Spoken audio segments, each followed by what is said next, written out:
Thanks for joining me today, Delray. Delray is the owner and manager of Shamrock Nursery up in O'Neill, Nebraska. And 2012 was a big year for grafted tomatoes and pepper plants, and going to be another hot item in 2013.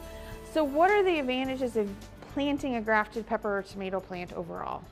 Well, the grafted tomatoes and peppers just have tremendous root stocks or root systems. And because of the strong root system, you get increased yields and increased vigor.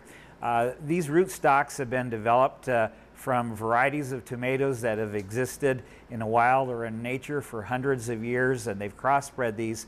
And so these root stocks are just incredibly disease resistant. They have tremendous amount of vigor.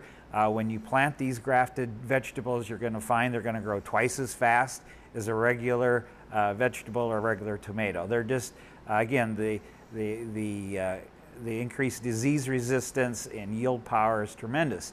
Another neat advantage of the grafted tomatoes is a lot of the scions of the top part of the tomato, they use heirloom varieties. And people like heirloom varieties of tomatoes because they have a wonderful flavor and taste. But with heirloom varieties, there's no disease resistance, and they yield very, very poorly. So you take an heirloom tomato, graft that onto one of these fantastic root stocks, you get a tomato that has good vigor, good disease resistance, and still that wonderful tomato flavor that everybody loves. So is there any tips or tricks when we're planting grafted peppers and tomato plants that people need to be aware of as they're putting them into the ground? People have a habit of regular tomatoes of planting them very deep.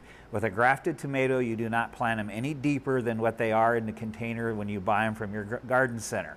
If you plant them too deep, the roots will come from the scion instead of the root stock, and you lose the vigor that the root stock provides. So again, it's very important when you buy a grafted vegetable, you do not plant them deep. You plant them just the same level that they're growing in their container that they are.